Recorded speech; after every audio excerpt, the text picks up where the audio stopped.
Hey, everybody, and welcome back to another edition of the Open Forum podcast. Today, we have with us Tracey Bettridge. Tracey is a physiotherapist and clinic owner from Perth, Australia, and it's a bit of a different story that we've got with us today. Tracey is unfortunately one of those people that suffered what was apparently a rare side effect as a result of taking the vaccine. Now, Tracey, as I said, I'm going to keep it brief, and the reason I'm going to keep it brief is because I'd rather you tell this story and tell us what exactly is going on. But before we do, can you maybe take a minute or two to introduce yourself, and then we're just going to dive on into what exactly happened and your journey from there, really. Welcome. Thank you. Thanks, Sunny. Yeah, I'm a physio. I've been a physio for 20 plus years. I did my postgrad. I started that about 10 years ago, and that took a few years. I had two practices prior to COVID. I now have one, and I'm not working. I have a wonderful team of part-timers. We've got a lot of skill shortage in WA. I'm also a mum of two children. I have a lovely partner. My children are 10 and 12, so this has been quite difficult for them. And I was embarrassed about this whole vaccine injury for a long time, but coming forward and talking to people, which I did a media article just before the class action was launched in Australia. So I was shortlisted as one of the lead applicants. There was 9 of us, and it ended up going with 3. But it's quite exciting. That's actually due to be responded this week. So we're looking forward to that. But yeah, I've had a serious adverse event from my third or my booster. Okay. And I suppose the elephant in the room here is, what was the serious adverse event? And did you know that something was coming? As you said, it was your third shot, it was your booster shot. So you would have had 2 prior. What, if anything, did you notice was different about what happened to you? I had no warning signs at all. I had 2 AstraZeneca because it was very early days in Perth. And other than maybe some tendinosis that on each leg, I thought that was a little bit weird, but you put that down to aging, as we do, and clinically we'd probably do the same. And I had no warnings after the booster either, so I had no option, but I had Moderna or Pfizer option at the time. They'd stopped AstraZeneca in Australia, and I just woke up 2.5 weeks later and got up. The kids, we live quite close. The kids were running late, as we always are, for school. And when I got into the car, I felt something go in my neck, and a little bit like a muscle. I don't like that term, but the muscle going, because it doesn't go. But it was like a puff. It was a release, and very central in my neck. And then I had an incredible left and right sided. It was very equal. It was bilateral ache that came across into my shoulders. So middle of the neck to the shoulders, very deep joint ache. And then it traveled down into my elbows, then my wrists and my hands. And this is all during a 3-minute drive to school. And I was like, well, I've hurt my neck. I'm going to have to get treatment today. It's a little bit odd that it's on both sides. And I was just processing who I could get treatment with, and took some Nurofen, some Panadol, of course, thinking that's going to fix everything. And and took my children to school, and my youngest had a bit of a moment, and he hates me saying this, but he was only 8 at the time, so that's okay. And we sat down for maybe 20 minutes and we just chatted. And during that time, I was getting more of what made sense to me. I was getting pain and tingling at a segmental level. So I was thinking, yes, okay. So I know which level I've hurt now. And as I got up to leave, I noticed I couldn't feel my trunk. I could just feel my shirt on my trunk. I could still walk. I had my hands, but I felt my trunk, and it was all numb. And I thought, well, this isn't just my neck. Something's going on. And so I jumped back in the car. I went home, and I called my partner, who he was in the shower, and I just said, something's wrong. I need to go to hospital. And I laid down because I felt like I needed to support my neck. So yeah, the girls came, an ambulance came. I could still walk. I told them I thought it was Guillain-Barré, as that's the only adverse event we had heard of at the time for neurological. They thought it was a stroke, and I knew it wasn't a stroke. So I let them do the tests, and then they Googled Guillain-Barré. And always comfort in that. Good old Google. So not comforting at all. And then I probably spent the next a very long time in emergency at the hospital, initially being told that it was probably just anxiety. But eventually I was admitted. They didn't want to admit me. They didn't have room. And looking back, we didn't have COVID.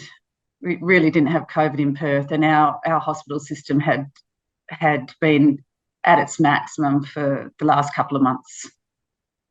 And so they wanted me to go home, but then eventually the registrar, the neurology registrar, decided that, or probably was given advice to not let me go because I'd probably get worse and I'd be coming back in. So I was put in a makeshift room at the end of a ward for the first night. Yeah. And was reviewed each day by a different neurologist. I couldn't even get an MRI straight away. I had to show them that my symptoms were progressing before they'd scan me. They were busy. Just from a healthcare worker perspective, it seems a bit bizarre that they'd delay and wait so long, but at the end of the day, that's a bit of the story behind the whole approach to COVID, whereby to be admitted or to be treated, your situation had to be quite dire. I know in the UK, your O2 sats had to be below 90 for them to even consider bringing you in and doing something about it. I know people who were told, who were suffering, couldn't breathe, couldn't walk to their kitchen, for example. Don't come back until your O2 sats are below X. And it's slightly off what we're talking about here, but in a way, it seems like the whole medical approach during this whole period was just not quite there, not quite the level that it needs to be. But you said a few interesting things. One of the first things that you mentioned there was you didn't have the choice of AstraZeneca anymore. It was either the Pfizer or the Moderna for your booster shot. Now, key element of that is you didn't have a choice of AstraZeneca, or it had to be one or the other two. Did you have any choice whether to take it or not to take it at all? Was that option on the table for you guys over there in Oz? No, No, it wasn't. Western Australia was quite unique. We had big lockdowns prior to even having any COVID cases, and we were all mandated. If you wanted to go out, you had to be double boosted. Hmm. As a healthcare worker, we were given till the end of January 22 to have our third. And I'm, I'm the boss. I felt I wasn't really keen on getting it, but I felt that I had to lead by example. If I just, you don't want to mandate your staff, but the government was mandating us, Hmm. and yeah, so I waited as long as I could. I was actually waiting for what I thought was the safer, and that was the Novavax, but um, uh, that still took a couple of months afterwards, or a couple of weeks at least. So no choice for us. A lot of people stopped it too, but a lot of people have continued, as you know, Yeah. to being boosted. Yeah. And you were in clinic. Now, where I am in Amsterdam, I was already seeing people having adverse events. My other half works in a hospital, and she was seeing quite some strange happenstances around the same time as the shots were being rolled out, what was happening in the ICU. And it's funny. The thing that really was the straw that broke the camel's back for my other half was the fact that what was being reported in the news wasn't reflective of what was happening in the ICUs with regards to admittance and whatnot, and adverse reactions, adverse events. Prior to you taking that third shot, had you seen anything in clinic that was making you a little bit dubious? Now, you said you were waiting for the Novavax because you thought that was the safer option of what was available. What was it that gave you that indication there? My partner's quite sceptical. Uh, he's English. He's a big thinker, and he very early on wasn't comfortable with the vaccines, and so he was researching a lot about the mRNA and had reservations about that, and didn't want me to have that. He had only had the AstraZeneca. So that's where. So I was hearing that from one side, but at work I was seeing a lot of people with new conditions, new chronic conditions, new rheumatoid arthritis is the one that comes to mind, but also people coming in having done nothing and having quite big reactions. And you and I both know that that's nothing new. Most people injure themselves doing what is a simple task, and they're stressed, for example, and they don't. I only just bent over to pick up something small. That's what we treat. Yeah, classic. Picking up the little one that they've done 100 times and they throw their back out, kind of thing. Yeah. Yes, and and it's quite rare, I think, to actually see because I'm in private practice and not specialising in sports, so it's quite rare to actually see an injury, so, tissue damage. That's quite rare. And I was seeing lots of people coming in with big reactions to doing nothing, and it wasn't just one thing. Though it might have been, both legs, or and or their neck, their back, more systemic kind of reactions, and there was some swelling. Pseudo gout is another one. And these kind of things weren't. We weren't. They weren't mentioned through our training, and all of a sudden, I was finding myself having to look up these disorders, and they were becoming more common. So yes, I was definitely skeptical about what they were doing to our immune system and the massive immune response. Now, you mentioned that clinics weren't mandating it. but the government was. How was the sentiment around the clinic at the time? Were people keen? Were people getting a bit iffy, getting a bit antsy? Um, how were your staff looking at that? Yeah, that's really interesting, and it's a big point of discussion in Western Australia. My staff were medical. A lot of them work in a hospital as well, so they were already boosted, Hmm. and they understood. And historically, we were taught to look at the evidence, and even what we do is evidence based. Hmm. So it's quite hard to go against that evidence and to question it. And the way that the government did it here was quite interesting. They put the onus on to business owners. We were threatened. It was either 30,000 per employee, I think 30. That's a guess. If you employed someone that wasn't vaccinated, that was the fine. Jeez How they were Louise. going to. Well, so it was fear.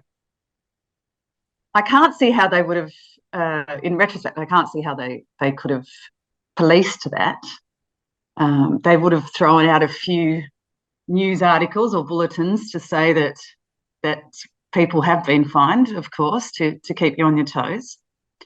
Well, I mean, in that sense, Australia was pretty authoritarian. I think I've had Senators Alex Antic and Malcolm Roberts on the podcast before as well, and you know, Alex was put into a quarantine camp, marched off, getting out of a plane where he'd normally been quarantining at home.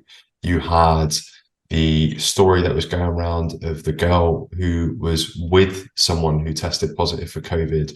They'd found her by her license plate on her moped, hunted her down, and took her off to the camps. And you had the lads that escaped the voluntary quarantine camps. Now, escape and voluntary doesn't quite sound No, right, but then they were hunted down within 24 hours. It was a manhunt. You'd think that they were visitors to Epstein Island or something like that, and with the absolutely. response that you had.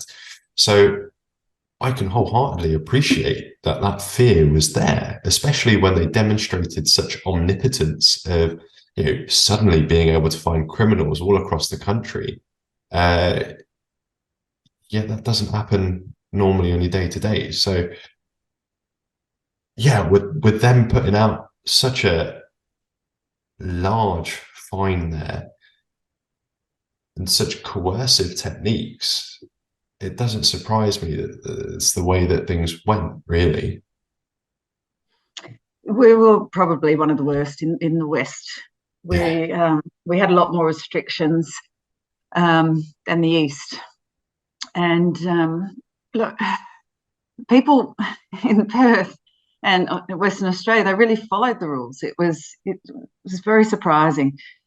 Um, yeah, I was certainly shocked at the way people didn't go out, that didn't even go for walks, or if they did, you had rules behind those. My partner had his 40th, and we felt guilty about having fish and chips on the beach. It was it's comical looking back, but there was so much fear about how dangerous it was, and the narrative was so strong, and people still follow that narrative, which um, Wildering. is really disappointing. The politicians there were going so hard in the paint, they were telling people not to speak to their neighbours because it could be dangerous. Like, everyone's impression of Australia is friendly folk. You're right, make shrimp on the barbie, that kind of thing. And all of a sudden, you're having people being told not to speak to their neighbours because this could be dangerous. And then you're also being told, don't do your own research because that could be dangerous and things like that. And this control that was had over everyone's outlook and mindset is it's just unfathomable. And you mentioned that we're taught in our profession to look at the evidence. Now, I know you're familiar with it now. You had Pfizer and the FDA looking to bury the evidence for 75 years and then were mandated by court to release that evidence. Have you looked over that or reviewed it at all? I know obviously you're involved in the class action now as well, so I you've have. probably come across it. Yes, I've looked at the Pfizer documents. When you look at them, there's not much to see. Most of it's blacked out, as you know. Yeah. So I follow Dr. John Campbell, Russell Brand. I like listening to Naomi Wolf, and I'll get my information from those that I trust. Naomi had 3,500 people working for her to analyse those Pfizer documents, and they've come up with 95 or 96 papers that break down different sections of the trials. And that's heavy reading. It's really hard to listen to, especially when your children have been vaccinated and what the repercussions of that can be. I'm sorry to hear that. Yeah. Well, and there was that, it was a fear-driven pressure that we had here. So it was part of a tactic used by the government. And the most disappointing thing is that they're still sticking to it. Even after all of this all the evidence, there isn't evidence to suggest that they were ever safe and effective, yet they're still sticking to that. And there's so much evidence against them, but they're not willing at a state or a federal level here to admit any wrongdoing. Well, it's the same the world over. No government has yet acknowledged it, to the point where Canada has stopped releasing some of their figures. Scotland actually did a fairly decent job of releasing their figures. We're doing monthly releases, and then you could really see excess mortality rates. I think it was towards the start of this year, because so many people were using it to show that there were issues. They then stopped releasing the information so frequently and so publicly.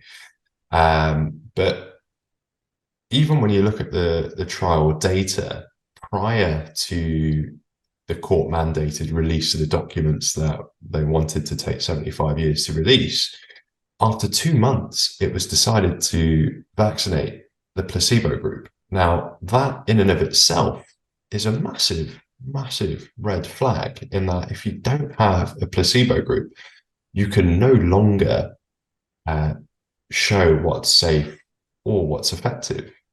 And what's interesting for those that kept up with that is you had more deaths than in the vaccinated group than you had in the unvaccinated group. And if that happens in a clinical trial, you're supposed to stop things there and investigate what's going on.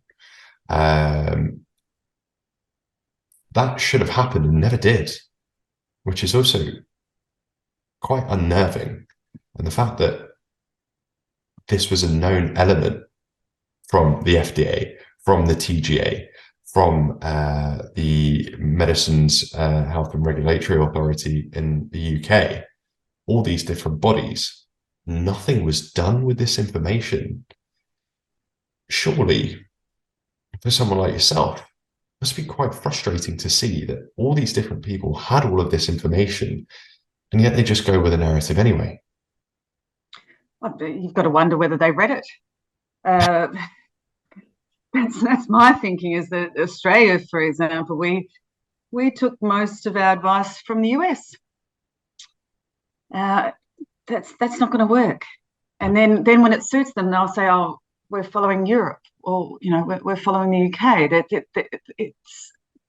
You want them to do their job and look at the data and make a decision for what's best for their population, not for the US, not for other countries. So So that's been really frustrating, because a lot of people would have known. And our parliamentarians were never mandated. They're the only ones. They're the only ones that haven't been. So it is. So maybe they did know. So I'm just speculating, of course, but perhaps they did know and decided against it. It's it is. In Australia, we've got a really poor compensation scheme. I'm not even eligible for it, because whilst transverse myelitis is recognised, it's only recognised for AstraZeneca. So you have a lot of injured that are falling through the gaps. Even myocarditis and pericarditis is only with the mRNA. If you get that from AstraZeneca, for example, you're not eligible. So it's and the amounts are significant that are being offered are coming down and are embarrassing, and almost inhumane. There's one of the lead applicants received his yesterday, and 1% he got offered for pain and suffering. There's a cap on each 1%, and this gentleman has been in terrible pain to the point where they did surgery on his pericardium, and this is unknown surgery to try and reduce, open heart surgery to reduce the pain that he was having, and he was offered 1%. And in the early days, they didn't think there were many people in this scheme, so they were paying them out very quickly, and they were paying decent amounts that would help people. But now it's a game, and it appears if you're not represented by a lawyer, you'll be offered the 1% no matter what your pain and suffering. It's so cruel and just heartless at this point. And again, like you said, you can speculate that maybe they knew. I'd bet my house that these people knew, because if you look at, again, like you said, taking it from the US perspective, those politicians were never mandated. You had the different departments of health that were never mandated, yet the frontline staff were. Now, if you're the people that are pushing this out, why aren't you guys mandating it for yourselves, or why aren't you guys taking up the mandates? Now, there was at one point a very funny excuse of, oh, we want to make sure there's enough for everyone else before we do it, which so noble. Is, so noble, hilarious in and of itself. Then you had the UK Partygate, where politicians were partying every Friday.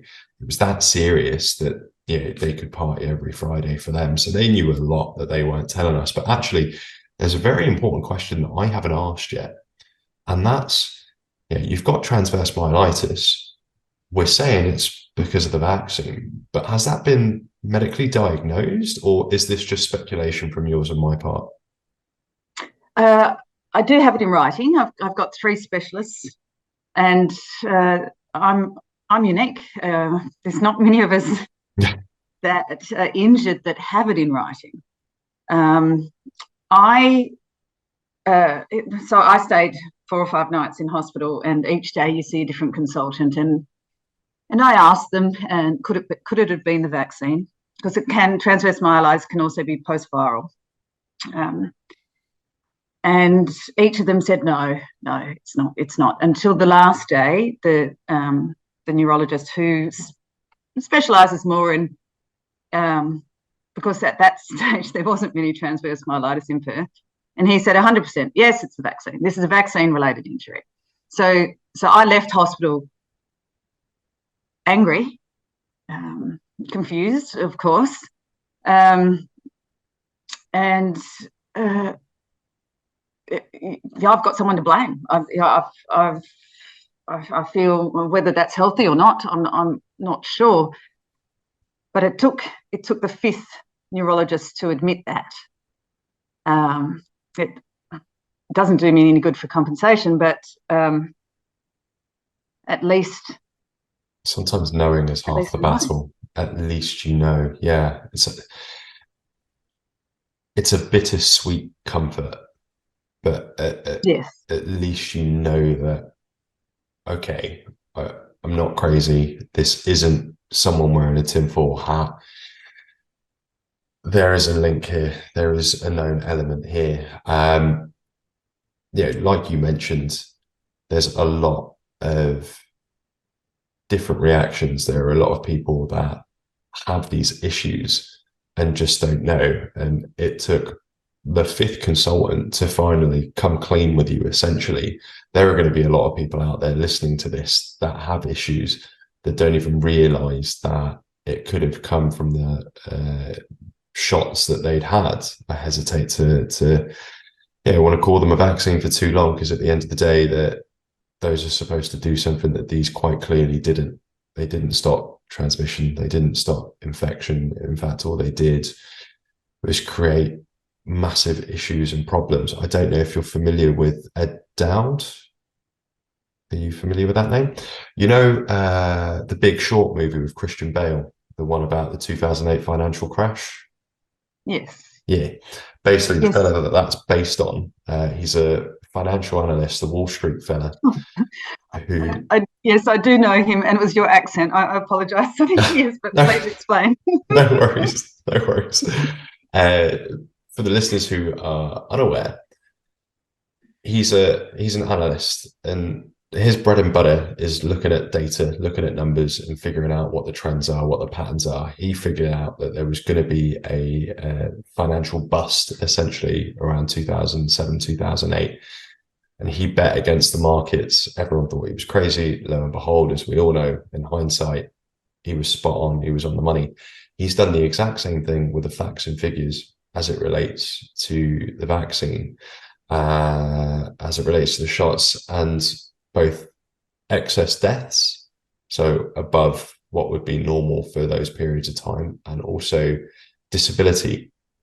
And what they've calculated is for US figures alone, there's around 26 million additional disability claims post rollout of these shots. That's an extra 26 million. And one of the big things that he points out when looking at this data is the economical implications of that are going to be massive, because not only have you got a massive chunk of the workforce that's now out, and these claims are put through on the workforce category of people. So we're talking the ages of 16 to 64, the people that are bringing in the money for the economy to keep it growing and keep it going, essentially. So we're not talking about grandma, grandpa. We're talking about the day's workforce today, tomorrow, and for the coming years. And the implications go far beyond that, because there are going to be people that are going to be coming out of work to help support their family, to help support their friends. And coming back to that for yourself, as you mentioned, you're not working at present. How's that going? How is that for you and the family? Because as you mentioned, you know, even the compensation that's being given now, it's not a significant amount for people that are unable to work. I had quite low income protection, which is probably about a third of what I was living on prior. Of course, having your own practice, income goes up and down, as you're aware. Mm. And but living on a third is quite hard. I'm the primary income earner in this house. My partner lost his job during COVID, early days of COVID. He was in the finance sector. And we made the decision for him to go and study. So so he works part-time for me. But that was his money just to spend, and I was paying for everything at home. So I had some savings. I've got two children, a girl and a boy, and a very old house. And I had planned an extension really to allow my daughter to have. We needed another bathroom.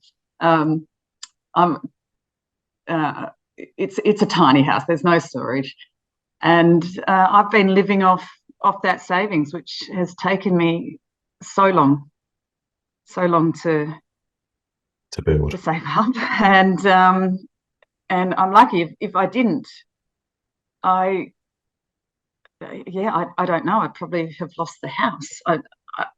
I'm unsure of what people do if they don't have savings and they're in this situation, especially if they're the one that's bringing in the money. If their partner works and they don't have to, then they're very fortunate.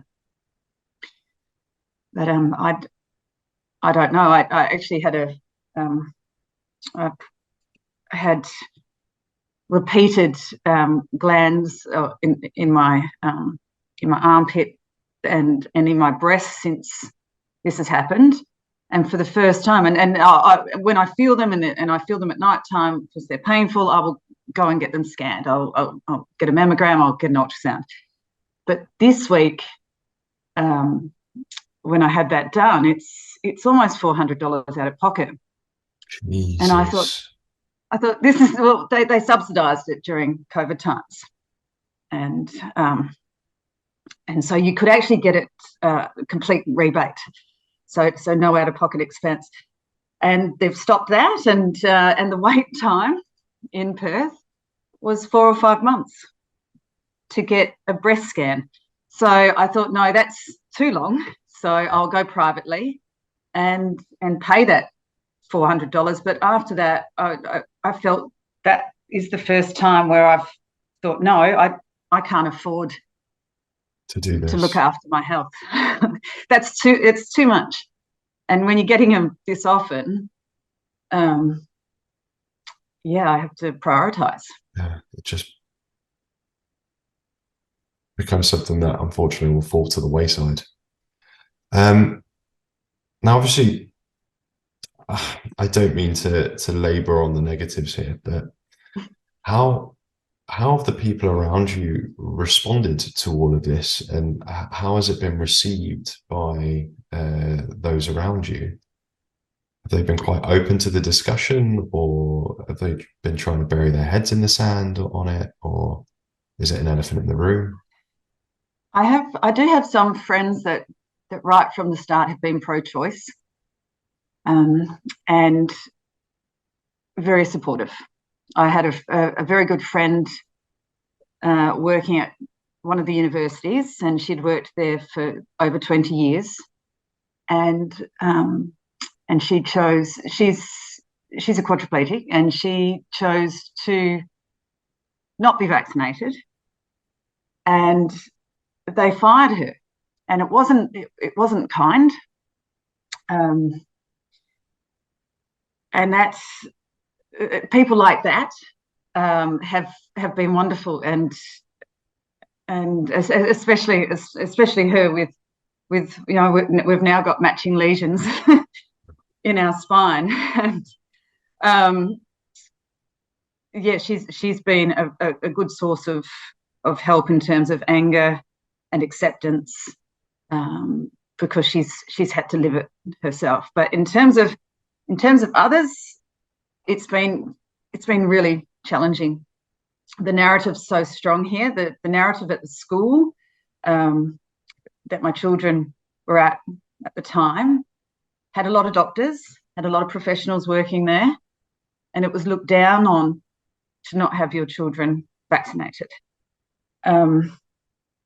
My family, my father listens to his GP as if he's God. He would still be getting vaccinated if I hadn't explained it to him.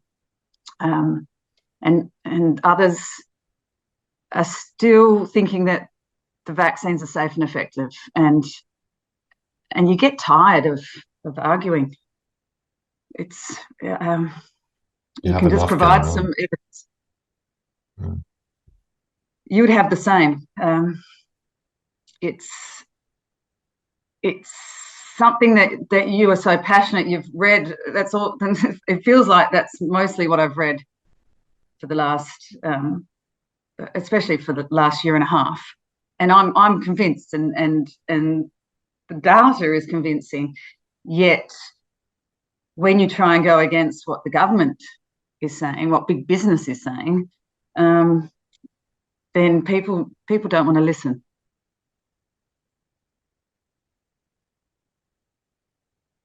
It must. You mentioned it's tiring having to have these conversations again and again.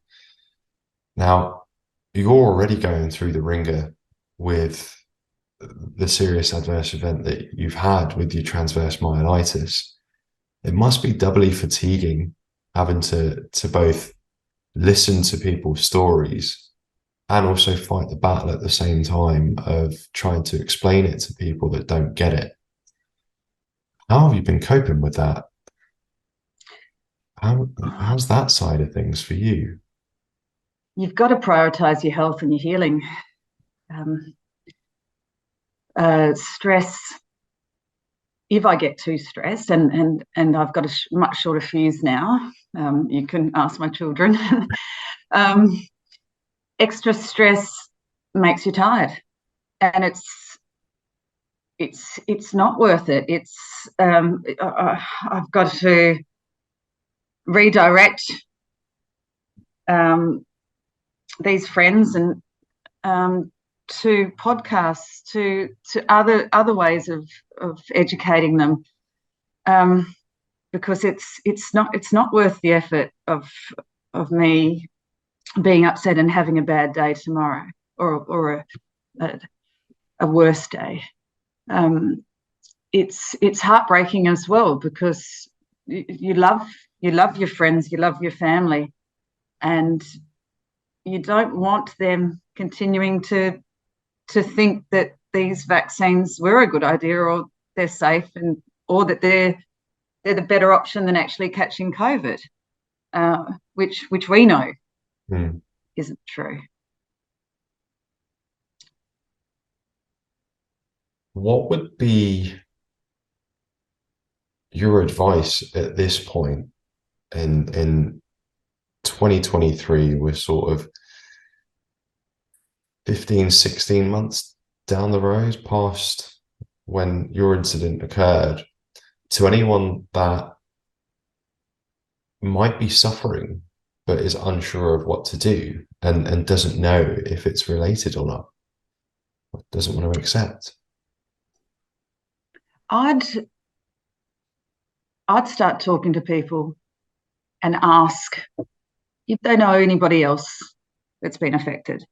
We all know people that have been affected. So being able to discuss it with somebody that's gone through something similar is really helpful. And there's so many forums, there's so many places where you can just ask even health professionals. You can always broach the subject with them and ask them, like for yourself, as an example, as a physio, not just your GP, but ask, have you seen something similar to this? Are there other people? Am I the only one that this is happening to? Just start to look outside of what we're being told in the mainstream. There's so much evidence to support not just single adverse reactions, but this complex multi-system impact, which involves vascular, your heart, neuropathic. It's so encompassing, and no one's the same. It's not rare. I'm not one in a million. We've just got to start talking about it and start reading for yourself, but get off that mainstream and start looking into these alternate forums where the people have been where they've been banned. That's where I'd start. even Facebook is still stopping this misinformation or disinformation. Yeah. Well, what they label as mis and disinformation, which is interesting in and of itself, given the Twitter files that we've now had released that actually all these things are is conjecture from the social media giants' own whims and wills. None of it's based on fact. It's just what they're being told by the government of the day for what the government of the day want out there or don't want out there. And there are Reddit groups that have been shut down as it relates to vaccine injuries and whatnot. And what you mentioned about it's not a 1 in a million serious adverse event. Well, actually, there's a peer-reviewed published article that puts it down to about 1 in 536, which is a not insignificant number. I think I've got the paper here. Serious adverse events of special interest following mRNA COVID-19 vaccination in randomized trials in adults by Freeman et al. And as always, this stuff will be linked in the description for people that want to review that. But when you read that after we were told like there's nothing wrong, take it, you'll be all right, and don't worry about it. Just do as you're told. Mask up, and we're going to get through this. And it's only 2 weeks to flatten the curve, and all those other sound bites that we had essentially to keep us in line and to corral the cattle, as it were. And a couple of years down the line, you hear that stories like yours that aren't very uncommon, things that I've seen in clinic. It's gut-wrenching to know that these were known elements. These were things that they try to hide. But they're still hiding it, and they are in Australia. Just last week, they passed a disinformation law. So the government hasn't consulted. So that's their way of dealing with not admitting that they were wrong. Is to now silence others that have the evidence that they're wrong, and it's not just at one level of government. It's in the Senate. The lower house. We're seeing it, and people are tweeting those conversations. So we've got a couple of really good senators and members of House that are championing for us, but at a cost. They have to work really hard, and some of them are at the end of their career. It's the younger ones that are standing up that I really admire, and those that have just responded to your emails and sent letters on your behalf. And for example, there's Russell Broadbent in Monash, and he's nowhere near Fremantle, and yet he's done more for me to get my name out there than my local MP, who of course is on the side that's in power at the moment. As well, the fact that the people that are supposed to represent you are doing nothing of the sort, nothing of the kind. Your local MP doesn't dare utter your name, and you're having to rely on someone down the road who, for all intents and purposes, should be dealing with the stuff over that way, and is having to now champion the issues that you're now bringing up. And it's gotten to the point where Western society no longer feels like a democracy. And it's probably something that was happening for a long period of time before that as well. And I don't mean to turn this one into a political debate. I've already had the politicians on the show. I've already mentioned Senators Antic and Roberts. But how does it feel knowing that you've got no representation from those that are elected, in essence? You feel forgotten, but I think a vaccine injury, especially having as long ago as I had it, even though that wasn't early, you are forgotten. you're kind of used to that. You're on your own, and it's an everyday battle. So I'm not surprised. There's some good initiatives that are being developed to try and wake up the government as to how serious and how widespread this is, but we just have to see those occur. But there has to be a lot more people coming forward and telling their story and being heard. The embarrassment at the start, it's hard to explain, but there was a bit of shame. I don't think I told some of my friends for 6 months. You're just trying to heal. I was told I was going to get better in 3 months' time, but that never occurred. But they knew I was injured, but didn't know the details. And there was, yeah, and there's not anymore, but there was at the start a real embarrassment about it.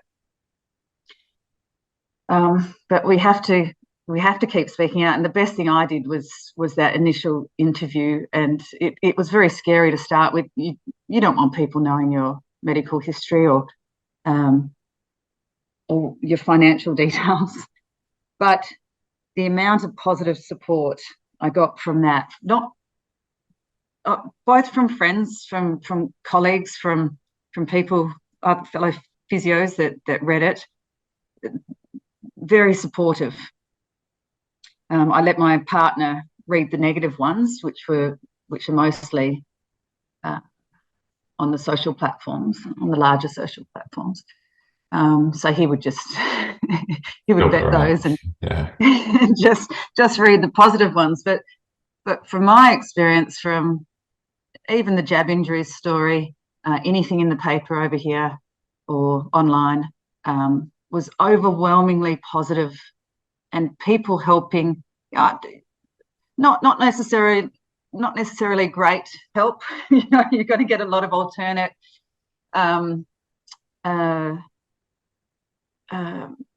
suggestions that you have to then go and research yourself. And I know that these people really mean well, but the fact that they're trying to help you that's a community. That's what we need, and that's what anyone that potentially thinks they're vaccinated, that's the kind of reaction you're going to get now. And certainly don't be scared to tell your story. It's so common, and people like yourself that we believe it, and we know it to be true. That 1 in 500, I thought it was 1 in 600 and something. So it keeps going down. Yeah. And it's only going to go lower and lower as more and more people come forward. Because that's the other side of the coin here. What is being reported isn't everything. Again, there's studies that show that what's reported in the VAERS database is between 1 to 100% less of, or 10 to 100% less of what it could be, because of the fact that 2 and 2 isn't put together. Doctors are told that it's safe and effective, so they don't write reports, as they assume that it can't be the culprit here at hand. And what you mentioned of not wanting people to know your medical privacy, that kind of hits hard for me. In, as I mentioned to you before, I live in Amsterdam. Amsterdam's the place where you find Anne Frank's house. Anne was hiding from people who were asking for your health pass. And then they were asking for that exact thing to go and visit inside that house. The irony hit me hard of what was happening here. But something really important that you mentioned there is the fact that there is this community around you, and there are people that will listen. And I think more and more people need to kind of shed that fear and embarrassment that you initially had, and realize that when they speak out, they're empowering others to do the same and to feel like it's okay And it's really strange to say that, to feel like it's okay. We shouldn't be in a position where we should feel like it's not okay to be open and honest with what's happened to us. But like you said, the narrative has been pressed so strong that you've got no choice and but to feel that way. However, one of the things that we kind of haven't spoken about is what the impact has been on you in your day-to-day life, in your day-to-day routine. Like you're a physio, generally speaking. It's an active bunch of people. Um, you're not working anymore. How has this affected your day-to-day situation? What's been impacted? It's everything. It's I have to look at it as the new me, and new limitations, and goals, and I have to pace. I have to plan. I basically can do one thing a day, one large task is, for example, and often that will be therapy because I've lost a lot of strength in my hands and my triceps. So I'll prioritize my yoga or getting to the pool, or I've been doing art to try and help my hands. So I have to prioritize those and then factor in picking up the kids, even running the kids around to their sport after school. So some days I won't be able to do those. And if my partner's off uni at the time, then he will help, or I can ask family to help out as well. But you've just got to plan, and you've got to deal with that 24/7 pain, which ironically I loved treating chronic pain patients because I really felt it was rewarding. And now I'm living it and having to deal with it. But it's a different thing knowing all the theory in your head and why you should be doing something. It doesn't translate to you doing it. You still need somebody else to tell you and to guide you. And that's been difficult because I hear the theory again, but I can't be listening to it as a therapist. I've got to be listening to it as a patient, and that's what I'm currently doing with some therapy is trying to feel the impacts of these changes that I have to make, as opposed to clarify the theory in my head. And that's hard, but if I do get back to being a physio, I'm hoping that will be something that will be really useful or invaluable when treating people similar to me, because it is a different mindset, and the knowledge is different when you're living it. It gives you a totally different appreciation, having that lived experience of the situation when you're discussing with patients. I found, not to make a one-to-one comparison, of course, it's completely different things, but after I had a knee operation, when I was discussing things with patients and I was able to turn around and say to them, hey, this is what you're feeling. I know what that's like. Yeah, this is what we're going to do to try to help that. It does two things. One, it allows you to empathize far better with the patient. And two, it gives the patient a little bit more trust as well, that you do understand what's going on and you're not just standing on the other side of the bench and blowing a load of hot smoke. So I really hope for you as well, you do get the opportunity to get back in clinic and get back to doing what it is that you enjoy, what you love, what you've been doing for the past 20 years of your life.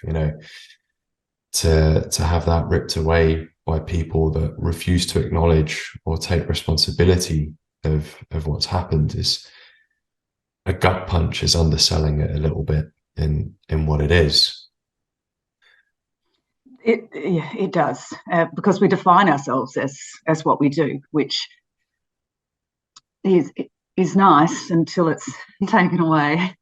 But as you were saying about your knee, and I know how you're feeling, and this is what you need to do. On the flip side, it's also given me an insight into things that I shouldn't have said, or I could have phrased better, and that's something. For a simple example is asking someone that has constant pain that's all over the body, asking them to meditate or be mindful, and we know that that's a very good way for pain, but not when it's so encompassing. I would definitely rephrase it now and say you're probably better off doing a mindful activity. So you're doing something so that you're not sitting there and feeling the pain so much, but you're actually distracting yourself, but it's still mindfulness. So there's my little tip for people that are in for physios that are treating people in chronic pain. Just watch your wording on that advice. I noticed that at the start, actually. I was thinking, always a consummate professional as a physio, when you were talking about my neck going, and then you were like, I know that's not the way I should say it. But yeah, your words are everything at the end of the day, and yours are quite powerful as it stands, unfortunately, in the situation that you find yourself in. You mentioned, I think before the mics went live, that hopefully there should be some decisions this week. Is that something that you can speak about? I haven't been updated. We were supposed to be updated last night by one of the lead applicants, and also the wonderful Dr. Mel from Queensland, who was the driving force behind the class action. No, the government is supposed to respond this week to the class action, which was against the TGA, the Health Department, and the Commonwealth. But they keep asking for an extension. But we are hoping that there's going to be something, some response from them. As the evidence that the class action has is overwhelming. And I'm seriously hoping that this will change the government narrative. If they have to admit in court, federal court, the damage that was known that potentially could occur and has occurred with these vaccines, if that comes out, then it could be enough to change the mainstream thinking in Australia. And that's something that's really positive for our society and free speech. That's a big concern for me, is how this has been hidden, and just the way that we're going forward, and the government that we're going to have for our children. It's very concerning. We're not living in a free democratic thinking society here at the moment. Right. That's one of the scary things about Australia. Prior to COVID, I always thought of that as being one of the places that I wouldn't mind moving to. My other half, during her studies, did a placement over in Australia as well. She loves Australia. She's visited many times, and we both spoke about maybe one day in the future moving over that way. But looking at the response and the way that everything went and the way that everything continues to go, and like you say, the absolute loss of free speech, the controls that are going to be had on the internet. I think you guys are going to have an ID to access the internet soon enough as well. So everything you do is going to be tracked and traced and all the rest of it. There's no freedom. That is a scary prospect in Western society. That's, the Chinese authoritarian dictatorship that is being rolled out that way. You've got people like Alex Antic, like Malcolm Roberts, sitting in the Senate House who are speaking up and speaking out. And Alex is part of the party of the day as well, right? The Labour's still in charge, if I'm not mistaken, out that way. Yes, but he's Liberal. Is he Liberal? Oh, okay. I had that wrong in my head. I'm pretty sure, but that's okay. Yeah, okay. He wouldn't. There are a couple of Labors on. I know that there's a few on the fence. Okay. And this has come from, we had Asim Malhotra come out for about 2 weeks, and as part of he did a talk with an offshoot group or an alternate group to the AMA, or Australian Medical Association, called AMPS, and they had speakers in each main capital. I don't think they went to Darwin, or maybe not Hobart, but they did a talk. Asim did a talk to the public, and on some of them he also spoke to health professionals. And then in his off time, he went to Parliament and he spoke in Canberra. And I know that he spoke to Parliament in Perth as well. After he spoke in Canberra, the very next day, we had Brendan Murphy announce that businesses, companies will no longer be supported if they choose to mandate the vaccines. So big call. Absolutely, but it's taken that. It's taken somebody from overseas with a his public profile is and his knowledge is fantastic. He's a great speaker if you get to see him as well. But it's taken that to convince our government, and that's not how it should be. And in fact, we also Perth had the biggest talk. We filled out. We had over 2,000 people listening to Asim, but we also had Julian Assange's father, and Dowd, who I missed his name.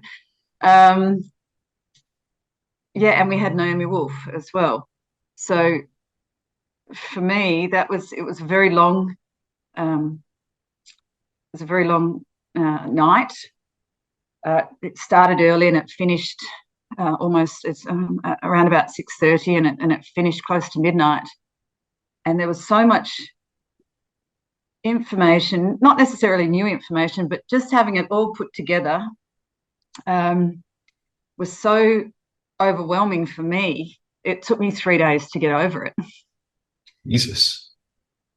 It was, especially, I think Naomi Wolf's was hard hitting, but hearing the other talks, Edward Dowd and Asim, Asim has a brilliant way of thinking big picture and explaining it clearly, yet still having a very good doctor-patient approach. So his talk was inspiring, and he went last, and really emphasised the way forward, how we can change things, a plan, how we change the thoughts of the government, how we create community and the community strength. So there was a lot of positive things, but for me it was overwhelmingly disappointed in the government, and it hit me as it would have any other person that was vaccinated person that was lucky enough to watch it, yeah, it was hard listening. What would be your way of moving forward in a positive way to help? Yeah, help us all Yeah, heal. absolutely. I do. I am in contact with one of the leaders of one of the directors of AMPS, the president of AMPS, to try and get a community movement of vax injured to approach their local MPs. So they're working at the ground, that they potentially are going to work at the ground level, and have an advertising campaign through social media, a lot of social media work, to get people to speak to their local MP, ask for them to have a discussion of one-on-one, because it's a lot more powerful if you hear somebody's story face-to-face. But also make those MPs accountable, so everybody can see how many people are injured and what they're doing about it, and are they meeting with these people? So that's the kind of pressure we need to put on our local MPs. And anyone I meet locally, I'll tell them, I'll ask them, have you written to the local MP? Have you asked for a meeting? Because without that, we're not going to change that underlying government narrative, and we're not going to change the future. This could happen again, and I think that's one way. The other is speaking to people like yourself, and some Australian podcasts. We've got a lot of free speech podcasts that are often on Facebook or Rumble now. Rumble seems to be the one that people are inclining to go towards, because there's not so much Restriction on speech. Yes, yeah. They pulled out of France for that exact reason, actually, yes. if I'm not mistaken. As France were trying to enforce some rules that were going against what it was that Rumble stood for and what people hoped Rumble stood for, and they pulled out, and rightly so, in my opinion. So no, it's good to see that happening at the big tech level, essentially, and Rumble will become a player on that level. I think it's not quite YouTube yet. YouTube is always the place for a bigger audience, a bigger reach, but I think, as you say, things are shifting, things are moving. And if we create that community of people that want the free speech, it doesn't matter what ministry of truth our governments try to create, or what semblance of 1984 that they try to create out here. If we look at the local level, there are people around us that we can rely on. There are people around us that we can speak to. And if we can find that at the local level and we can help that blossom, those communities are only going to grow and come into contact with other isolated communities, maybe, or perceived isolated communities. But there's so many people now. There's so many of us out there that are searching for the truth and are wanting to know what's happened. I always say there's three sides to every story: your side, my side, and the truth. And there are more people looking for that third option and not just trusting what they're seeing on the mainstream. And I think that's a nice way to wrap things up. As you know, I know it's also getting on a little bit in the morning for you, and you have other things to do too. Not as early as you. Yeah, I'm starting to see the sunrise, which is nice. Yeah, I really appreciate you being willing to share your story with us here, and I thank you for your courage in coming forward, and I hope that spurs on more people to both come forward with their stories and share within their local communities. Because from where I'm sitting in clinic, I speak to virtually everyone about it, whether they want to hear it or not. And I found an overwhelmingly, maybe not positive in the sense of, they agree, but no one has to agree. And it's not my job to convince people. All I want is an open dialogue. And that's what I want on this podcast as well, people to have the opportunity to share an open dialogue. And it's only through open dialogue that we can progress things. Recently, Hotez was saying that in science, we don't debate. That's the exact opposite of science. We're supposed to debate. It's the exact opposite of life. It's the spice of life, having a conversation with someone that you don't necessarily see eye to eye, so long as you stay civil and can have a proper conversation. So I'm glad to see that people are willing to do that and to speak about it, regardless of what side of the fence that they sit on. And no, again, thank you so much. It's a pleasure, Sonny, and thank you for getting up so early to speak to me, and to continue your journey in helping others and yourself find the truth. And that's the only way forward. And I do like how you put about the science and the debate, and because if we can't debate it, it's propaganda, and it's and you can't. Yeah, it's something we all have to be watching, be listening, and be changing. Not for our sake, but for our children's sake as well.